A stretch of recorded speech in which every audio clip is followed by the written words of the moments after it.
साथीहरु सबैलाई। आज चाहिँ अब हामी तीजका गीतहरू सुन्न गइरहेका छौँ हैन। तपाईहरुलाई तीजका गीतहरूमध्ये कुन गीत चाहिँ सबसे बेस्ट लाग्यो त्यसलाई चाहिँ र्याङ्किङ गर्नु होला। कति नम्बर दिनुहुन्छ त? जति दिँदा नि हुन्छ 100 सम्म। तीज पनि आइसक्यो हैन। खासै हाम्रो त हैन तीज महिलाहरुको, त्यही पनि हामी रमाइलो गर्दियौँ न है। गीत हेर्दै रमाइलो गरौ जस्तो छ। हामी पनि नाच्दियौँ नि त। Let's go. यो सुनाउ न है यो गीत।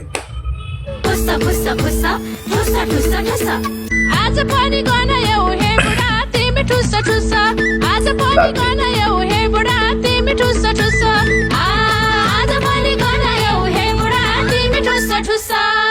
अब आज पनि गनायो हे बुढा तिमी ठुसा ठुसा, त्यो गीतमा गाउँघरका महिलाहरू कसरी नाच्छन् रे तीजको बेला।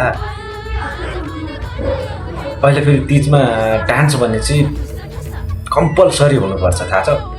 नाचि नै हाल्छ, नाच्नु पनि पर्यो।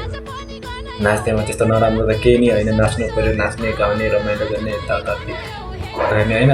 अब त्यस्ता नाथे गीतहरूमा चाहिँ कसरी चाहिँ नाच्नु हो। गायकले के सोचेर लेख्या हो है। अर्को गीत सुनौ है नेक्स्ट। मेरा बहादुरे अगाडिका धान मेरा बहादुरे झिक्छु सुकाउँछु मेरा बहादुरे अगाडिका धान मेरा बहादुरे झिक्छु सुकाउँछु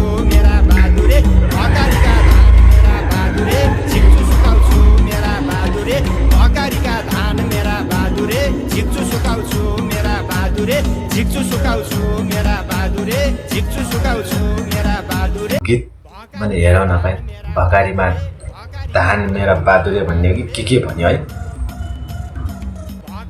यस्ता नि तीजको गीत हुन् कि भाइ। आफ्नो त्यो धानको त्यो भकारी सकारी देखाओ कि यो तीजको गीत हो बे। यस्तो नि गीत हुन्छ।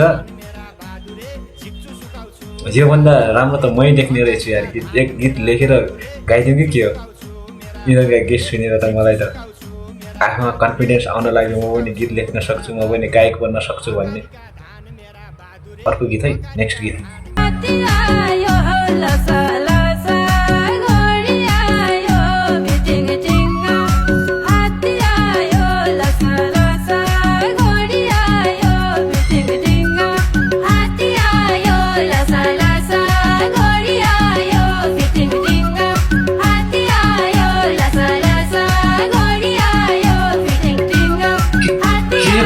गीत फेरि तीजकै गीत हो यो।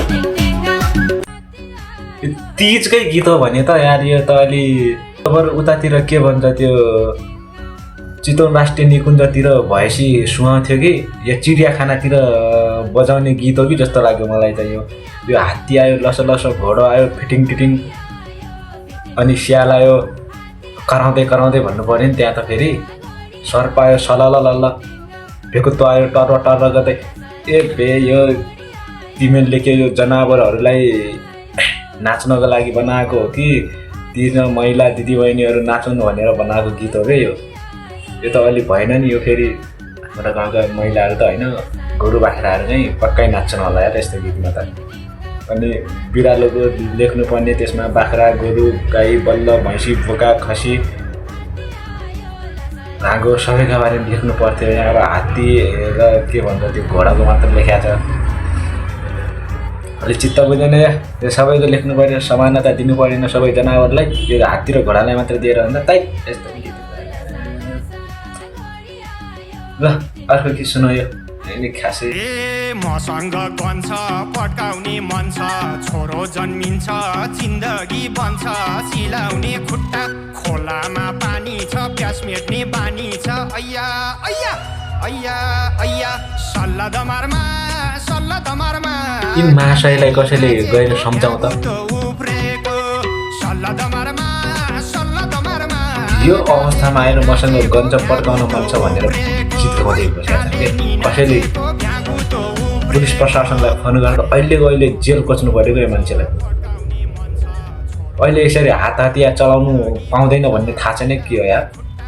गन छ भन्दैमा जहाँ पाए त्यहाँ पड्काउन पाउँछ भने फेरि गन छ पड्काउँछ अनि कहाँ त छोरा छोरी जन्माउँछ भनेर पनि भन्छ जस्तो लाग्यो मलाई त। अलि बुझेन यार मैले यार गीत याद बुझ्ने तरिकाले बनाउन हो। यी फेरि यी खतम कलाकार कहिले मकै बाली दडेम दडेम भनिएको छ यार, कहिले के भनिएको छ, कहिले के भनिएको छ, पिथिति मच्चा छ यार गीतमा यार। अलि के दिमागकै